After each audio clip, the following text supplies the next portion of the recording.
Hare Krishna. We will read now from the Nectar of Devotion, chapter 16, entitled Spontaneous Devotion Further Described. The Nectar of Devotion was written by His Divine Grace, A.C. Bhaktivedanta Swami Prabhupada, and it was published by the Bhaktivedanta Book Trust. The first section is called Relationship. In the attitude of the denizens of Vrindavan, such as Nanda Maharaj and Mother Yashoda, is to be found the ideal transcendental concept of being the father and mother of Krishna, the original personality of Godhead. Factually, no one can become the father or mother of Krishna, but a devotee's possession of such transcendental feelings is called love of Krishna in a parental relationship. The Vrishnis, Krishna's relatives at Dwarka, also felt like that. So spontaneous love of Krishna in the parental relationship is found both among those denizens of Dwarka who belonged to the dynasty of Vrishni and among the inhabitants of Vrindavan. Spontaneous love of Krishna, as exhibited by the Vrishnis and the denizens of Vrindavan, is eternally existing in them. In the stage of devotional service where regulative principles are followed, there is no necessity of discussing this love, for it must develop of itself at a more advanced stage. Next section is called Eligibility for Spontaneous Devotional Service. Persons desiring to follow in the footsteps of such eternal devotees of the Lord as the Vrishnis and Vrindavan denizens are called Raganuga devotees, which means that they are trying to attain to the perfection of those devotees. Those Raganuga devotees do not follow the regulative principles of devotional service very strictly, but by spontaneous nature they become attracted to some of the eternal devotees such as Nanda or Yashoda, and they try to follow in their footsteps spontaneously. There is a gradual development of the ambition to become like a particular devotee, and this activity is called Raganuga. We must always remember, however, that such eagerness to follow in the footsteps of the denizens of Vraja, Vrindavan, is not possible unless one is freed from material contamination. In following the regulative principles of devotional service, there is a stage called Anartha Nivritti, which means the disappearance of all material contamination. Sometimes someone is found imitating such devotional love, but factually he is not freed from anarthas, or unwanted habits. It has been seen that a so-called devotee proclaims himself a follower of Nanda, Yashoda, or the gopis, while at the same time his abominable attraction for mundane sex life is visible. Such a manifestation of divine love is mere imitation and has no value. When one is actually spontaneously attracted to the loving principles of the gopis, there will be found no trace of any mundane contamination in his character. Therefore, in the beginning, everyone should strictly follow the regulative principles of devotional service according to the injunctions of the scriptures and the spiritual master. Only after the stage of liberation from material contamination can one actually aspire to follow in the footsteps of the devotees in Vrindavan. It is said by Sri Rupa Goswami, quote, When one is actually liberated from material contamination, he can always remember an eternal devotee in Vrindavan in order to love Krishna in the same capacity. And developing such an aptitude, one will always live in Vrindavan, even within his mind. End quote. The purport is that if it is possible, one should go and physically be present at Vrajabhumi, Vrindavan, and be engaged always in the service of the Lord, following the devotees in Vrajadam, the spiritual realm of Vraja. If it is not possible, however, to be physically present at Vrindavan, one can meditate anywhere on living in that situation. I'll read that again. If it is not possible, however, to be physically present at Vrindavan, one can meditate anywhere on living in that situation. Wherever he may be, he must always think about life in Vrajadam and about following in the footsteps of a particular devotee in the service of the Lord. A devotee who is actually advanced in Krishna consciousness, who is constantly engaged in devotional service, should not manifest himself even though he has attained perfection. The idea is that he should always continue to act as a neophyte devotee as long as his material body is there. Activities in devotional service under the regulative principles must be followed even by the pure devotees. But when he realizes his actual position and relationship with the Lord, he can, along with discharging regulative service, think within himself of the Lord under the guidance of a particular associate of the Lord, and develop his transcendental sentiments in following that associate. In this connection, we should be careful about the so-called Siddha Pranali. The Siddha Pranali process is followed by a class of men who are not very authorized and who have manufactured their own way of devotional service. They imagine that they have become associates of the Lord simply by thinking of themselves in that way. This external behavior is not at all according to the regulative principles. The so-called Siddha Pranali process is followed by the Prakrita Sahaja, a pseudo-sect of so-called Vaishnavas. In the opinion of Rupa Goswami, such activities are simply disturbances to the standard way of devotional service. Sri Rupa Goswami says that learned acharyas recommend that we follow the regulative principles even after the development of spontaneous love for Krishna.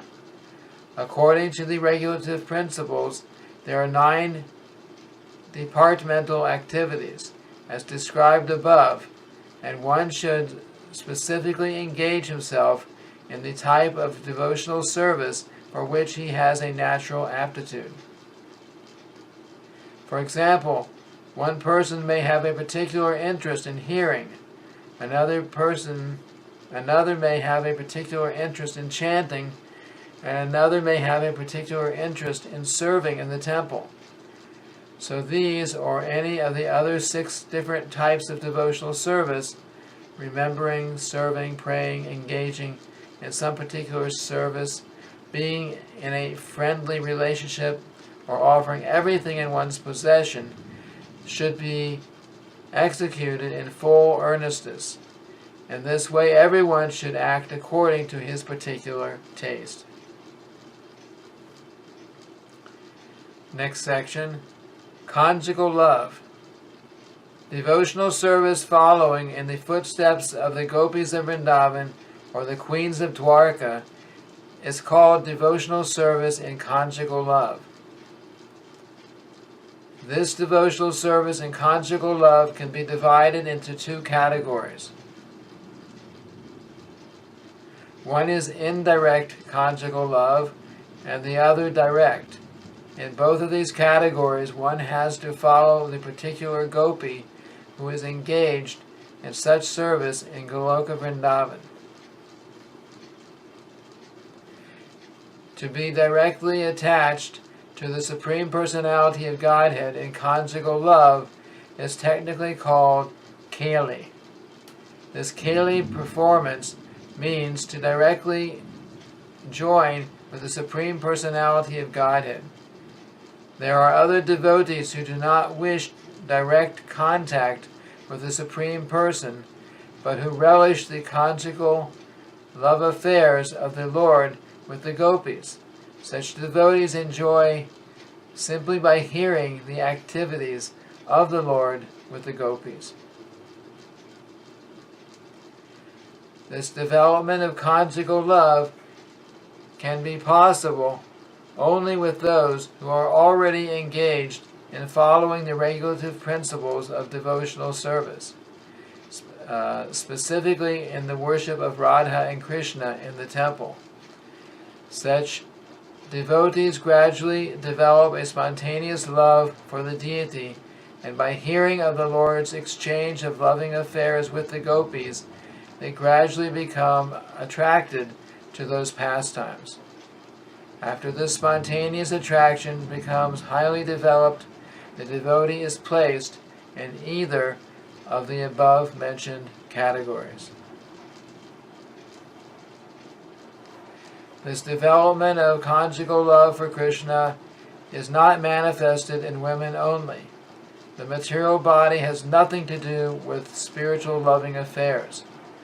A woman can develop an attitude for becoming a friend of Krishna, and similarly a man may develop the feature of becoming a gopi in Vrindavan. How a devotee in the form of a man can desire to become a gopi is stated in the Padma Purana as follows. In days gone by, there were many sages in Dandakaranya. Dandakaranya is the name of the forest where Lord Ramachandra lived after being banished by his father for 14 years. At that time, there were many advanced sages who were captivated by the beauty of Lord Ramachandra and who desired to become women in order to embrace the Lord.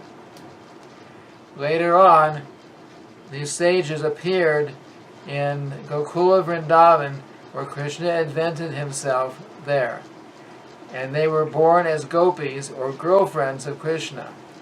In this way they attained the perfection of spiritual life. The story of the sages of Dandakaranya can be explained as follows. When Lord Ramachandra was residing in Dandakaranya, the sages who were engaged in devotional service were being attracted by his beauty and immediately thought of the gopis in Vrindavan who enjoyed conjugal loving affection with Krishna. In this instance, it is clear that the sages of Dandakaranya desired conjugal love in the manner of the gopis, although they were well aware of the Supreme Lord as both Krishna and Lord Ramachandra. They knew that although Ramachandra was an ideal king and could not accept more than one wife, Lord Krishna, being the full-fledged personality of Godhead, could fulfill the desires of all of them in Vrindavan. These sages also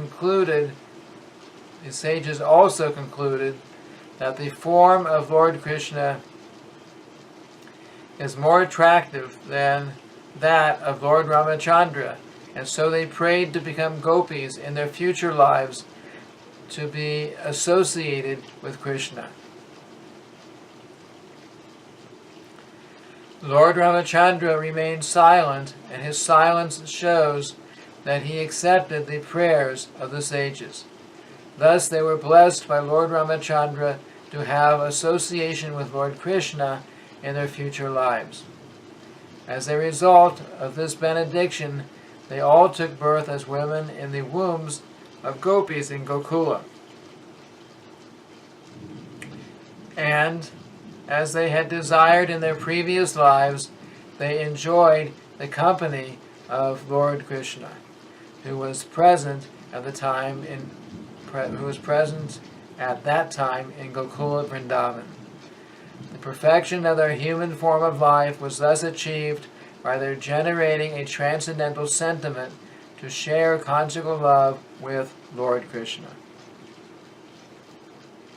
Conjugal love is divided into two classifications, namely conjugal love as husband and wife, and conjugal love as lover and beloved.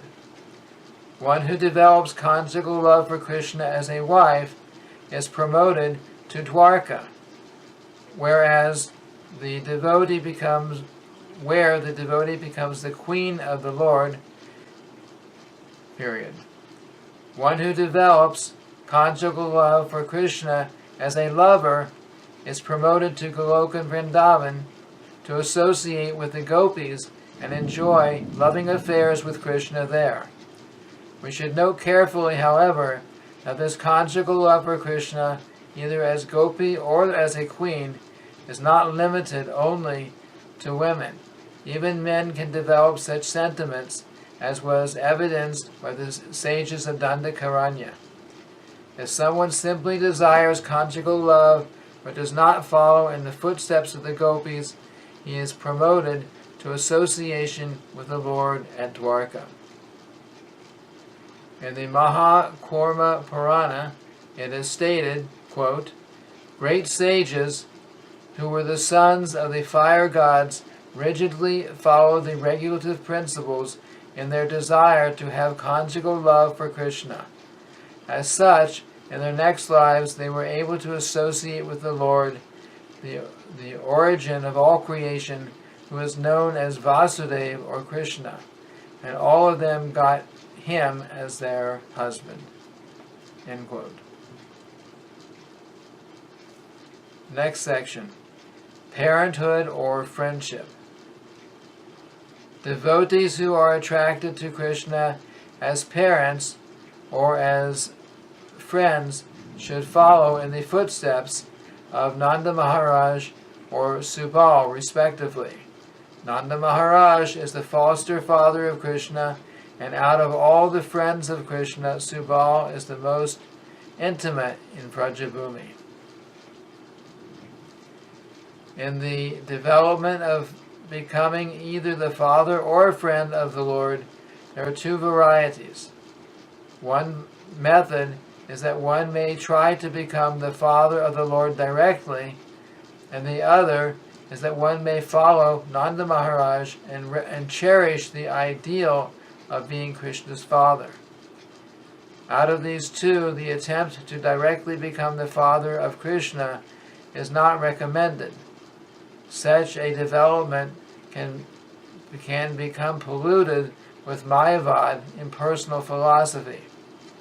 The Mayavadis or monists think that they themselves are Krishna, and if one thinks that he himself has become Nanda Maharaj, then his parental love will become contaminated with the Mayavad philosophy.